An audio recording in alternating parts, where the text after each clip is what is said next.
Assalamualaikum warahmatullahi wabarakatuh. Selamat datang di channel YouTube Borin Vlog.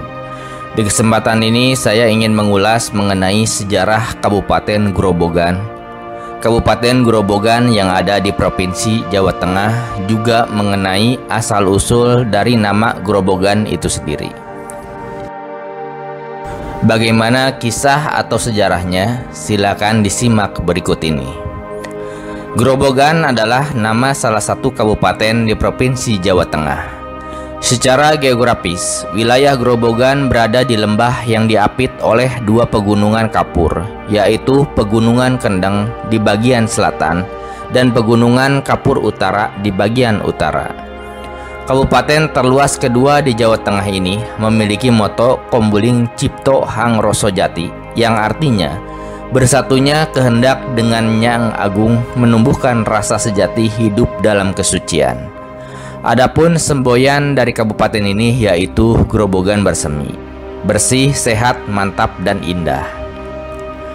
Asal-usul nama Grobogan sendiri, setidaknya ada dua versi sejarah yang ditemukan berkaitan dengan asal-usul nama Grobogan. Meski demikian, kedua versi berikut ternyata memiliki alur sejarah dan kesimpulan yang sama. Hanya saja tokoh-tokoh di dalamnya yang berbeda. Versi pertama mengatakan bahwa asal-usul nama Grobogan berasal dari suatu peristiwa yang terjadi saat pasukan Kesultanan Demak di bawah pimpinan Sunan Ngundung dan Sunan Kudus menyerbu pusat kerajaan Majapahit. Serangan tersebut berakhir dengan kemenangan di pihak pasukan Demak, sehingga kerajaan Majapahit pun akhirnya runtuh. Ketika Sunan Ngundung masuk ke dalam istana Majapahit, dia menemukan banyak benda-benda pusaka yang ditinggalkan. Benda-benda itu pun kemudian dikumpulkan dan dimasukkan ke dalam sebuah gerobak. Gerobak adalah sebuah wadah atau tempat untuk menyimpan berbagai benda seperti senjata, barang pusaka, wayang, perhiasan, dan sebagainya. Benda-benda pusaka yang dimasukkan ke dalam gerobak ini kemudian dibawa sebagai barang boyongan menuju ke arah Demak. Namun, dalam perjalanan kembali ke Demak, gerobak tersebut tertinggal di suatu tempat karena suatu sebab. Karena peristiwa tersebut sangat mengesankan hati Sunan Ngundung, maka sebagai kenangan, tempat tersebut kemudian diberi nama Grobogan, yaitu tempat gerobak tertinggal. Sedangkan versi kedua mengenai asal-usul nama Grobogan dapat ditelusuri dari peristiwa saat Sunan Kalijaga membawa benda-benda pusaka warisan dari Prabu Brawijaya ke-7, Raja Majapahit yang kekuasaannya diruntuhkan oleh Raden Patah, Sultan Demak Bintoro saat itu. Benda-benda pusaka tersebut diangkut dalam beberapa wadah gerobak. Saat dalam perjalanan kembali ke Demak, rombongan Sunan Kalijaga dihadang oleh gerombolan perampok Bango Mampang, penguasa Pegunungan Kendeng bagian barat. Gerobak-gerobak yang berisi benda-benda pusaka itu pun hendak diminta secara paksa oleh gerombolan perampok tersebut. Dengan sifat arifnya, Sunan Kalijaga mempersilahkan mereka untuk memilih satu dari beberapa gerobak tersebut. Setelah memilih satu gerobak yang terbesar dan terberat menurut ukuran mereka, Bango Mampang pun memperbolehkan Sunan Kalijaga dan para penggawanya untuk melanjutkan perjalanan. Begitu gerobak hasil rampasan itu dibuka, ternyata gerobak terberat yang mereka pilih itu kosong belaka. Bango Mampang pun menjadi marah besar. Ia tinggalkan gerobak kosong itu dan ia meminta kembali gerobak lain yang lebih berat. Setelah diberikan, kali ini ia dan anak buahnya tak kuasa mengangkatnya. Mereka dipermainkan. Bango Mampang kalap dan tidak terkendali lagi. Dibabatnya Sunan Kalijaga dengan pedang dan seluruh rasa marah bencinya. Namun berkali-kali ia mencoba melukai Sunan Kalijaga. Ia tetap tidak bisa dan justru semakin terpuruk. Pada akhirnya terjadilah kesepakatan perdamaian antara Sunan Kalijaga dan kelompok Bango Mampang. Mereka pun akhirnya melanjutkan perjalanan masing-masing. Tatkala rombongan Sunan Kalijaga telah sampai di Demak Bintoro, teringatlah oleh anak buah Sunan Kalijaga akan gerobak kosong yang tertinggal di daerah Kendeng itu. Sunan Kalijaga pun mengatakan agar gerobak kosong itu dibiarkan saja sebagai peringatan bagi anak cucu. Dari gerobak yang tertinggal, maka lahirlah nama Grobogan di tempat tersebut. Adapun sejarah mengenai Kabupaten Grobogan sendiri. Sejarah wilayah Grobogan terkenal sejak zaman masa Kerajaan Mataram kuno. Daerah ini pernah menjadi pusat Kerajaan Mataram kuno dengan ibu kotanya di Medang Kamulan atau Sumedang Punco Carito atau Purwodadi.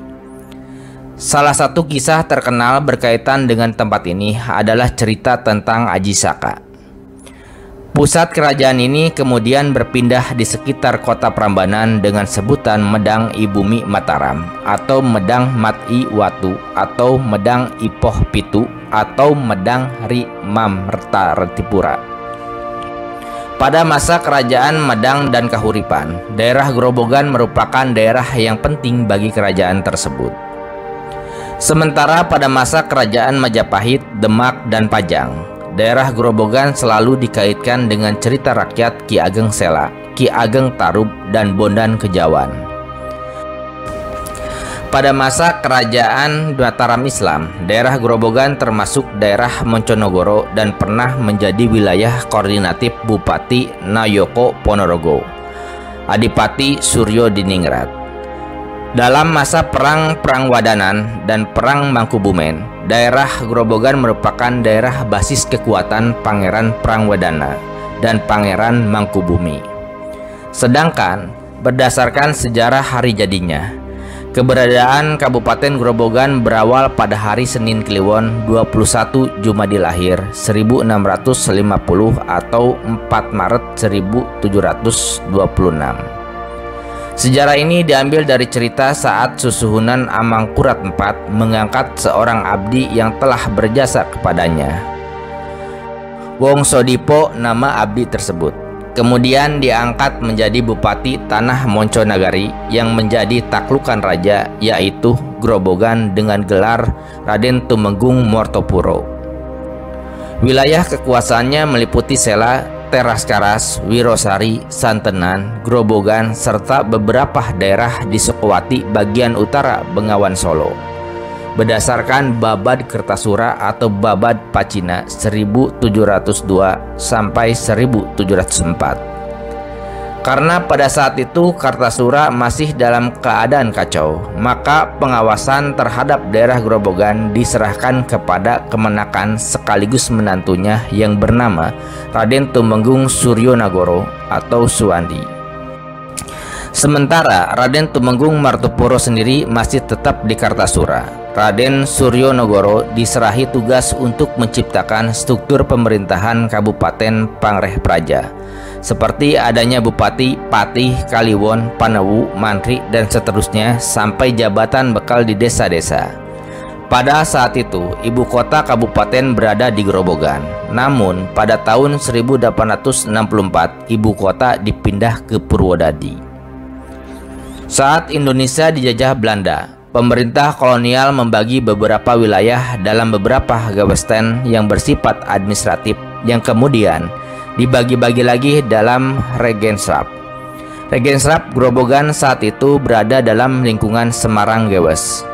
Setelah diberlakukannya Besluit pada tahun 1905, Regensrap diberi hak-hak otonomi dan untuk itu dibentuk Dewan Daerah. Regensrap Grobogan memperoleh otonomi penuh mulai tahun 1908. Pada tahun 1928, Kabupaten Grobogan mendapat tambahan 2 distrik dari Kabupaten Demak, yaitu Distrik Manggar dengan ibu kota di Godong dan Distrik Singen Kidul dengan ibu kota di Gubug. Setelah Indonesia merdeka dan diberlakukannya Undang-Undang Nomor 22 Tahun 1948 tentang pemerintahan daerah, maka daerah di Republik Indonesia tersusun dalam 3 tingkatan, yaitu provinsi, kabupaten, dan desa atau kota kecil. Selanjutnya, berdasarkan Undang-Undang Nomor 13 Tahun 1950, dibentuklah daerah-daerah tingkat 2 di lingkungan Provinsi Jawa Tengah. Dengan demikian, undang-undang inilah yang mendasari pembentukan Kabupaten Daerah Tingkat 2 Grobogan.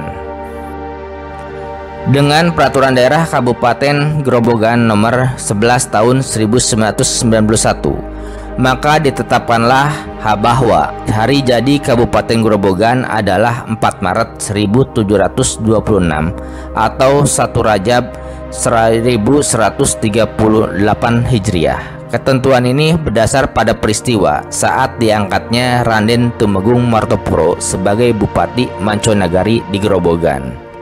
Nah, seperti itu ya, sekelumit kisah awal dari terbentuknya Kabupaten Grobogan dan juga mengenai asal-usul dari nama Grobogan itu sendiri. Terima kasih sudah menyimak di channel YouTube Borin Vlog. Silakan simak kisah, legenda, cerita rakyat, dongeng maupun sejarah yang ada di channel ini. Terima kasih atas perhatiannya. Assalamualaikum warahmatullahi wabarakatuh.